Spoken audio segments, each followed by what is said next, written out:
Hey everybody, so I was going to do a quick little breakdown on Zoom about the move that I caught today. I'm going to do it really quickly because the quality will decrease as the video gets bigger. So I'm going to jump straight in and summarize basically what my move was. So majority of the moves I take all revolve around the Asian session, which is this box here. So it generally consolidates and then it will pick a direction based on sort of the overall trend, and then also it will target some liquidity. So in this case, I want to zoom in a little bit. In this case, this play for me is it's in my playbook. It's called the London drop.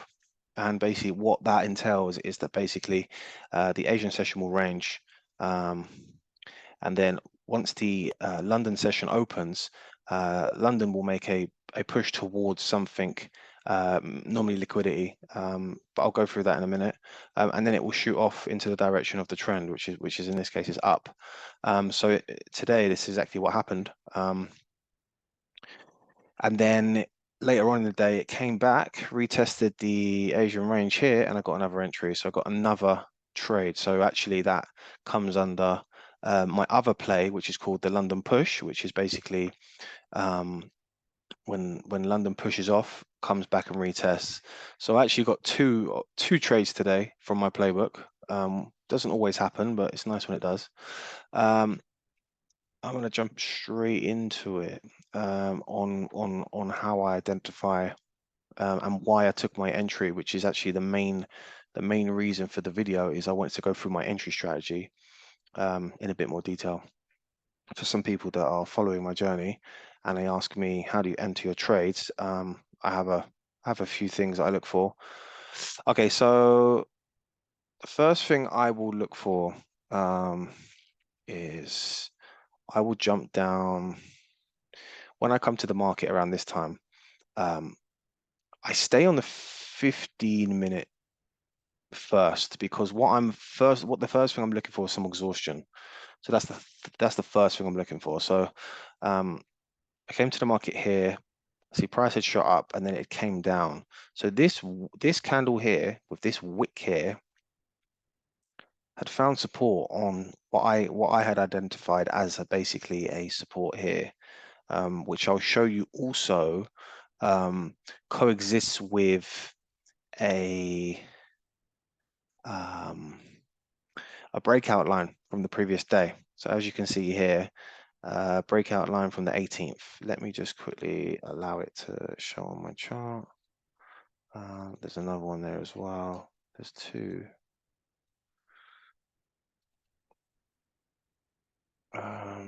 Okay, so the one from the 18th is the one we're looking for. Let's just make sure it will show up on all time frames. Yep, and the breakout line, this is from today. Okay, cool. So we're looking for the one from the 18th, which is the previous day. Okay, so I would still have that on my chart from the previous day. And it's there. So this is the trade from the day before. So for me, this is where I would have entered this trade. I mark out a line here, and basically I look for a higher time frame candle to break this line, and then I enter, and this is basically what happened on this trade here. But I leave this on the chart for the next day, because what ends up happening is, me included, but some newbies, when I first started trading, if you catch a move like that, the first thing you do is you think, oh yeah, I've nailed it, I'm going to protect myself, and you put stop loss to break even. So what that does is that now creates a target for liquidity. So price with GJ normally likes to come back and take you out, and that's basically what kind of happened here. But I think I was out after this push anyway, so a bit more wiser to it. But so what I normally do is when I have a breakout line from the previous day, I will leave it on the chart, because what normally happens is price will come back to it, and it basically did. I mean, it did touch it a few times and consolidate and push off and come back. But basically, when you have like a bit of a change in direction, so like even like this little trend line here, this is like a counter trend. When you have a change in direction like this, I will have a point here where pretty much this is my area that I need to see price break. So when price is making its way down like this, I mark out the lower high, and I wait for price to basically break, retest, and go. And this for me is my change in momentum entry strategy. But these areas are worth leaving on your chart because, again, where price makes a change in direction, there's now liquidity there because there will be buyers all here. So that explains why I leave this line on the chart, because it becomes a target for liquidity. Also, so when I came to the market in the morning, as I said, I came here, I saw price go up and it started to make a little trend downwards. Now, what I'm looking for, because the overall trend is up and I'm bullish on GJ, what I'm looking for is basically the next best place. So I'm just looking for a higher low, basically. So for me, these look like higher lows. Price made its way up, came down and continued. So anywhere around here, for me, I was looking for any type of support around here that would qualify for me to take a buy. Now, I think my first buy, I think my first buy was, I believe here. Can you see this candle? So I believe this was my first buy because of the exhaustion. So what I did was, I went down onto the smaller time frames. Where are we? Yep. And because of where price came to, also if you just notice, I marked out the sort of this high area here that basically was resistance, then became support, and I left this across here, and this actually then became, you know, another confluence for me to take my buy from. So my first buy was there. I can see it. Okay, so let me just, oh, camera wants to zoom out. Okay, so what I do is I will follow this little downtrend like this, right? And I call it stalking. I stalk it down till it reverses. So for me, I think this is where I actually took my first buy. So what I do is I mark out the high there. It's called my breakout line. And then we do it in green, or you can do a bar. Some people do a bar, right? And what you're looking for is basically, what you're anticipating is that basically price has been making its way down here. It makes a double bottom, a failed low, breaks above, retest and go, right? This is my entry strategy. Now, somehow I got faked out. I had what I needed, which was a 15-minute, what I needed was a 15-minute, minimum of 15-minute exhaustion candle. And I did get that here. And then I got a failed low. And for me, this is off of a support. And I had a breakout line. Perfect. This is exactly what I'm looking for. So for me, I was very happy to take a buy here. Unfortunately, it didn't work out. But that's cool because I think of probabilities. So if it didn't work out here, we're going lower because I was still bullish on the day. So let's just get rid of this. Then it did go lower to here, and it gave the, so I use something called quarter points, QPs. They're basically institutional levels. 182,750 is the one that it got a little touch. And then from there, if we jump to the higher time frame quickly, the 15-minute, let me just show you. If you look at the candle that I got another exhaustion. I got a beautiful, look at that 15-minute candle there. Oh, look at that. Beautiful. Look at that wick. So that was a sweep. So bits of liquidity that are underneath here, they got taken out by this wick. Perfect. That gave me even more confidence for the buy. So I think when that candle closed like that, I think I hit it and I rode it all the way up. So that was my first trade of the day. These were my confluences. So let's just recap. Breakout line from the previous day. We had a resistance that turned to support and came back for a retest. We got this sweep of liquidity, this candle here, and we've also got the quarter point.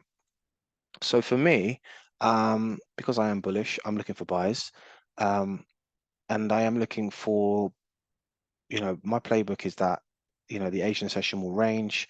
it will make an impulsive move towards liquidity and then shoot off to the direction that it's going for the day. So I actually thought that this was bullish because of other confluences that I had on a higher time frame. I'm not going to go too much into my higher time frame confluences just because what I'm trying to do is help people understand my entry strategy. But I will do separate videos on what I look for. But I think we actually had like a zone all along here. Actually, I'll just go into it quickly.